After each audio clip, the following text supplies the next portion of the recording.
Right now, as we speak, we are in the middle of one of humanity's longest and, honestly, strangest wars. It's a secret battle being fought to protect an entire continent. And no, that is not some crazy line from a science fiction movie. It is literally happening. This is the story of how we're fighting a flesh-eating monster by committing a genocide that can never, ever be allowed to end. Alright, so who's the enemy in this totally bizarre war? Well, we need to talk about one of the most terrifying parasites on planet Earth. Its scientific name is Cochleomya hominivorax, and that last part, hominivorax, well, that literally means man-eater. Trust me, it's a name this thing has absolutely earned. This isn't just any old housefly. It's a highly specialized predator of any warm-blooded animal it can find, and that includes us. This fly's predatory skill is just wow. It can smell a single, tiny drop of blood from miles away. A female lands on an animal, finds even the smallest scratch, and lays her eggs.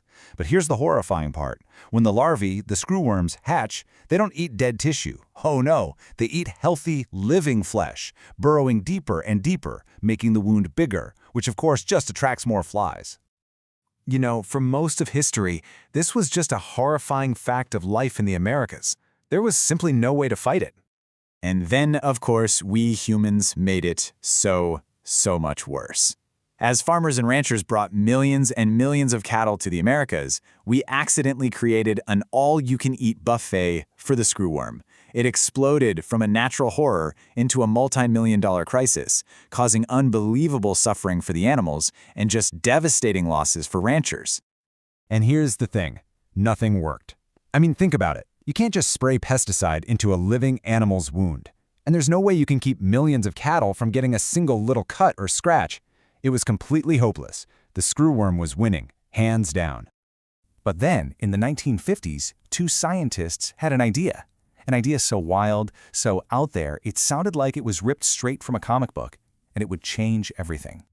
Instead of trying to kill the fly from the outside, they asked a completely different question. What if? What if we could get the fly to destroy itself? So they dug in, and they found this one critical weakness. You see, a female screwworm fly, she only mates once in her entire life, just one single time. She can lay hundreds of eggs, sure, but she only gets one shot to make them viable. That single moment is absolutely everything to her.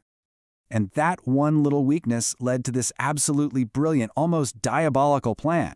What if you could just flood the entire environment with sterile males? The wild females would still mate, but they'd waste their one and only chance on these duds. They'd go on to lay their eggs, but none of them would ever hatch. The entire species could literally mate itself into oblivion. And they figured out how to do it. Using precise doses of radiation, they could sterilize the flies without actually killing them. So they tested the theory on a small island, and guess what?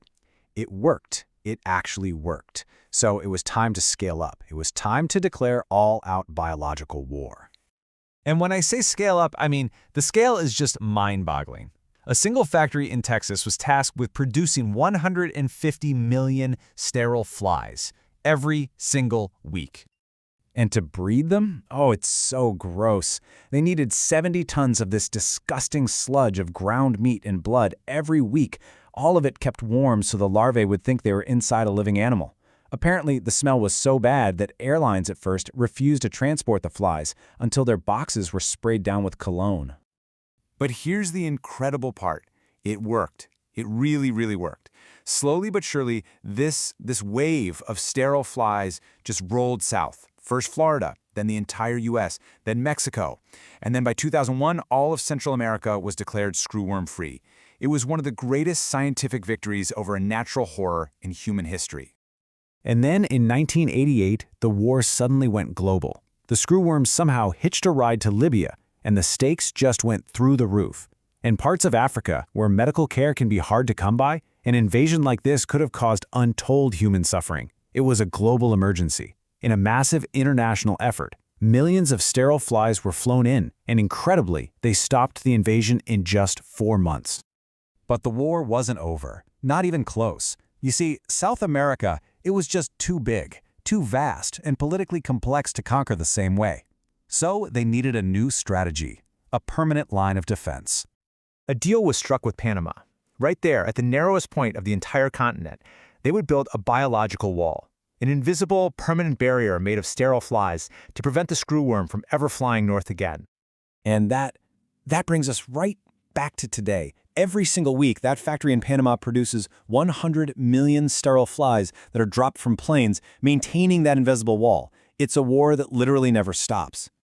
But there's a problem. A really, really big one.